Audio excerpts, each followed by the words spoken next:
Suspense. And the producer of radio's outstanding theater of thrills, the master of mystery and adventure, William N. Robeson.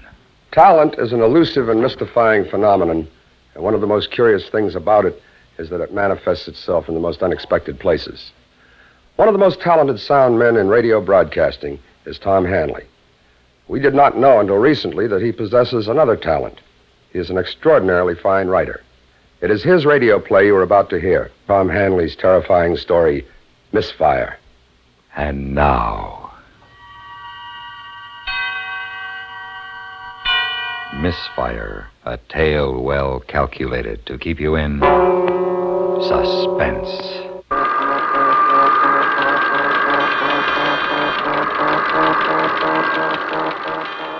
Ground Zero, somewhere on the desert.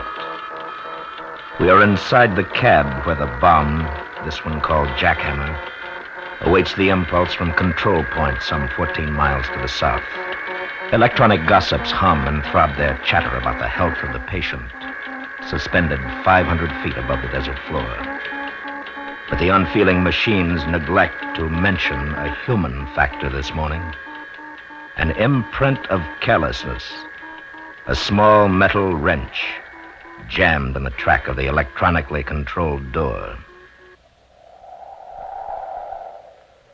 A shift of sand occurs against one of the great steel legs gripping the desert, and a brown-backed desert tortoise trundles out for a look at his world. A world of sage and sand and space stretching endlessly off into the darkness. No man is in sight. Now, that is good. There have been days of hiding from men, but now they've gone, and the tortoise tries his morning legs and plans his new day. H-1. Place eye protectors in position and turn back to fireball. 55, 54, 53, 52, 51. From 100 speakers 50, miles removed 49, from Ground Zero, the tape-recorded voice begins its countdown. No margin for error now, no 45, turning back. 44, Test shot Jackhammer is underway. 42, 41, 40, 39. On News Knob, 14 miles away, a photographer from an eastern paper nervously adjusts his goggles and wonders, what would it be without them? 14 miles. Can it blind across 14 miles? A mile and a half from Ground Zero, a 22-year-old Marine corporal crouches in a trench on his knees, his head rammed into his arms, per instructions. He and 1,999 other Marines there to prove that man is not afraid. Not really. But what if something goes wrong? 33. What if it's bigger than they think? 31. He hears the endless droning of the taped voice. 29, 28, 27, 26. A little over a mile from Ground Zero, in a concrete bunker with its air conditioning secured, sits a 37-year-old Englishman, a civil defense man, remembering another time he huddled in a shelter. Only then he was a soldier in London and the buzz bomb screamed overhead. His uniform, now top secret, designed for the future, and he sits on a padded floor with 12 other men. They want to know what chance their cities will have against the day that 20, must never 19, come. 18, 17, 16, 15. At control point, men sit silently, watching instruments, designed to tell them how efficiently Jackhammer does its job. 9, And the tortoise 7, lumbers across his front 6, yard 5, in search of breakfast. 4, 3, 2, 1. What happened, Doctor? Misfire. It's a misfire. Attention all personnel. Attention all personnel. This is Dr. Thurston. Test shot Jackhammer is incomplete due to undetermined failure. Maintain positions till further notice. You are still on detonation alert. Dr. Thurston? What is it, Butler? Everything was normal on my phase until H-49. Grant, that would coincide with your variance, wouldn't it? Yeah, but Frank, you shouldn't have had any reading at all at that time. On the sub-relay meter, I didn't. It showed normal, and then there was a complete negative to zero response. Then there it is, Dr. Thurston. It's an on-site rejection of voltage. Huh. In other words, the fault lies at ground zero. According to these data, yeah. Well, can correction be made from here? We can't have anybody going out there. We'll know after we check the monitor lists. There's one consolation, Dr. Thurston. What's that? We put it together. We ought to be able to take it apart. Yes. Yes, we ought to. But can we? The second act of Suspense continues in 1 minute. And now, we continue with Act 2 of Misfire, a tale well calculated to keep you in suspense. There's no walking away from an atom bomb. No asking who left it there. So it becomes a story of people, the disarming. Lee Thurston, MIT graduate, 1932, old enough to have been appalled at the thought of an atom bomb. Scientific enough to accept it, human enough to demand influence in its use. John Grant, 36, a red-headed giant who daily deals in miracles, believes in them, makes them work. Frank Butler, former child prodigy, grown bald at 28, bachelor, attendant now at the bigamous wedding of electronics, nuclear fission, and power politics. An on-site test is the only way to check it out. No, Butler, that would mean 2 men at ground zero. But there's no explanation for what we're finding here. He's right, Doctor. If we accept our data, we have a power failure originating at the cab itself. With a risk of delayed detonation, Grant. You can't forget that. I'm not. There are 2,000 Marines and 12 CD men out there. How long can they wait? Dr. Thurston, Yes, what is it? General Matting on the phone, sir. Wants to know if he can evacuate yet. No, not until we know more about the cause of the misfire. I'll let him know. Yes, sir. Oh, Winship. Yes? Tell the photo lab I can't wait any longer for those final pictures of the patch bay under the bomb. I will, sir. For now, we'll go over those monitor checklists again, gentlemen. We mustn't have any errors.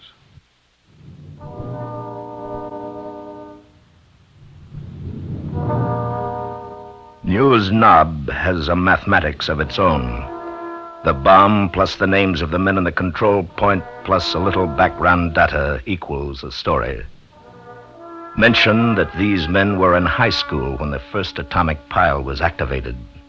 Mention that it would have taken that first pile 150,000 years to make enough plutonium to satisfy the bomb.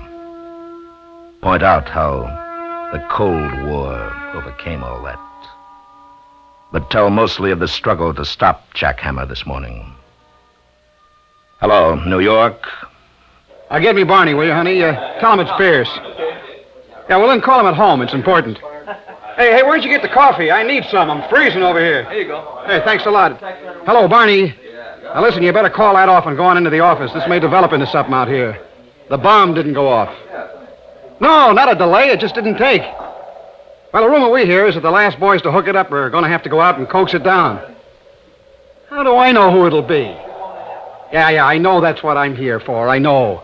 Yeah, and Barney, don't call me. I'll call you.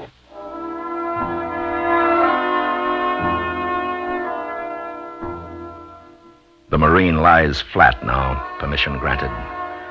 He hears wasted advice from his nearest neighbor on how to run an atom bomb test, but he thinks about Vegas, and he wonders whether he'll ever see her again, that girl with the dark hair, the dark eyes, the wonderful smile, and the Cadillac convertible. In the civil defense shelter, it's hot. No air conditioning for 40 minutes now, these heavy clothes, and sealed up this way. Somebody better call control. They've bloody well forgotten us. But they haven't. More important things. Like the photo lab with the final pictures of the victim, Jackhammer.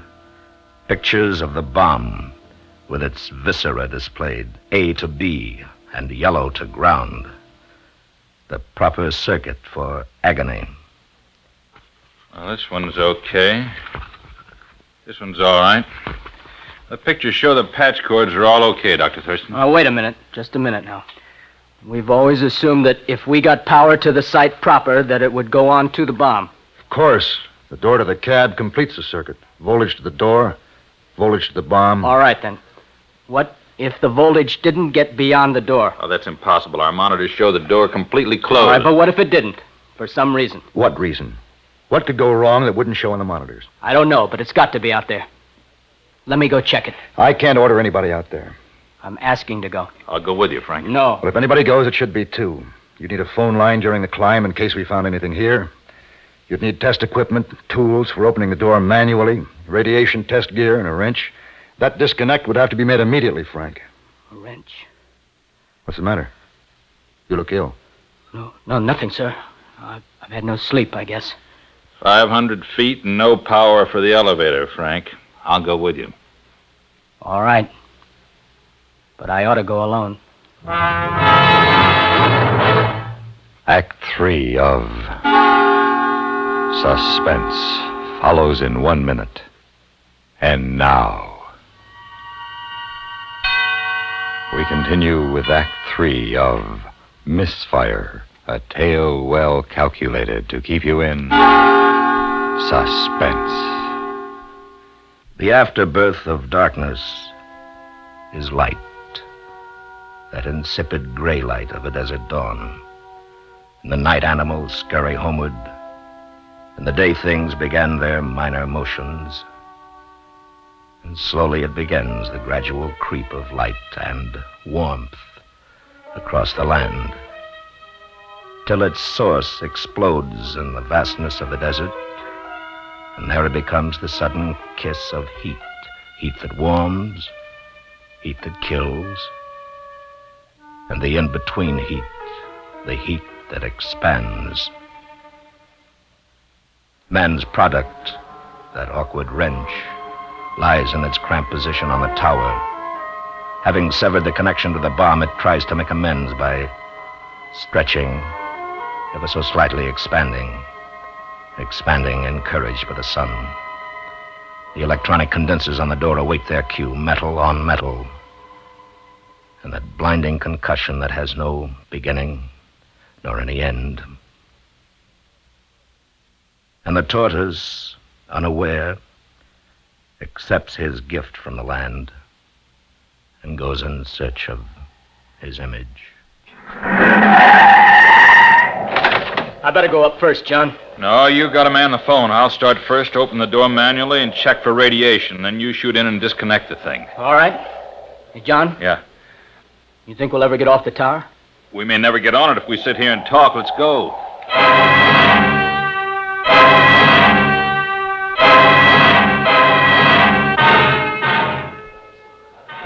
Hello, Barney. Now, listen, they've started climbing the tower. That's right, 500 feet. I don't know how many stories that is. The Washington Monument is 550, I think, but... Now, look, get this, Barney. Play this one straight, will you? No heroics. This one will stand on its own. Sure, we're on a detonation alert. Well, who knows what's going to happen? Fear of falling. It never goes away. It only becomes conditioned to the environment, and 500 feet straight up has no relation to man.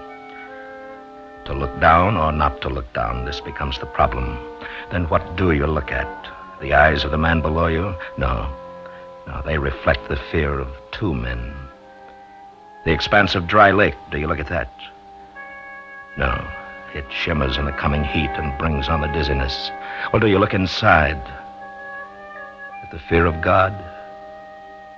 Yes, you might look there. That might help.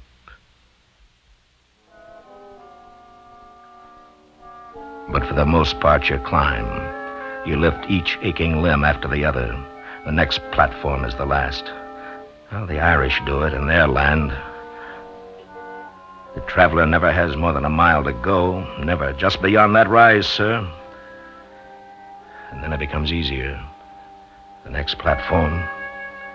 And then the next. And the next. Rest a second, Frank.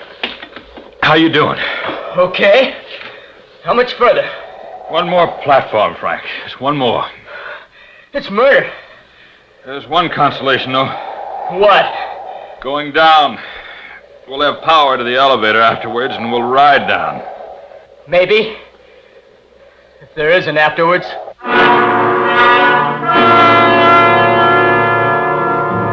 get on the phone and tell Dr. Thurston we're here. Okay. Dr. Thurston? Dr. Thurston? Yes. We're at the top. Good. Have you found anything? Grant is at the door now. We'll make a manual entry as soon as we can. Good. Frank, tell him to read the voltage sheet on this door. I don't think it's completely closed. Check the voltage sheet on the door, Doctor. Hey, Frank, come here. What is it? Yes, hello. Were you talking to me? Hold it, Doctor. There, can you see it? Here. Look, from here. There's a small wrench. Oh, no. It's wedged in the door there. You see it? John, it's mine. That's my wrench. I must have dropped it when we were up here arming the bomb. It can happen. Look, through the glass. It severed the detonation circuit. That's what happened. But it completed the door contact. Sure, that's why the monitors didn't show it. Good Lord, Frank, look how close it is to making contact. John, that's going to go any second. Take it easy now. Move and shade that thing. Heat expansion will set it off. How's this? Give me the phone. Dr. Thurston. Dr. Thurston, can you hear me? Grant, is that you? Now listen carefully. We've found a problem. A small hand wrench has been accidentally dropped into the door track. Good Lord. Now, apparently it severed the detonation circuit, but it's so close to making the contact now that we've got to have power to the door. Not while you're there. Come off the tower. We'll open it. No, you don't understand. The door condensers are already loaded with enough power to detonate the bomb. Well, is the wrench above the contact? Yes. Then opening the door, we'll drop the wrench and set it off. Look, you got to give me power, just enough to make the door jump. I'm putting a pair of pliers on the wrench. I'll yank it out as soon as you loosen the door. What if you miss? I'll never know about it. John, you got to do something fast. The sun is Thurston, moving. you've got to. You can't leave us like this. I can't risk it. Try to get back. No chance. Now, if you could only see it. All right. I'll do it. Winship, give me ground zero power on my count. Just do it. I can't explain now. Grant? Yes. Are you ready? Yes. Grant, I'll give you a 10-second count. Make it 5. All right, 5. I get a good hold on that wrench. 5, 4, 3, 2, 1. Are we out of it? Nice going, John. We're out of it, Thurston. We're out now. The bomb can't go off.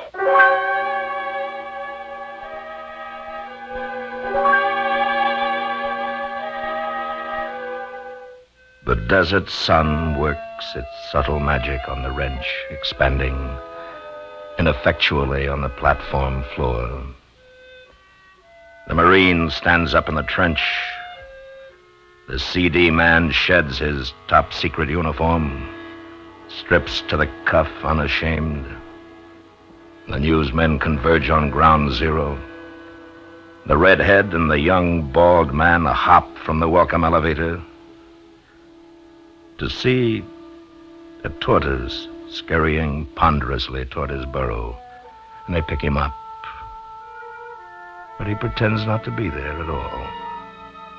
But he is, and they know it. So they take him back to control point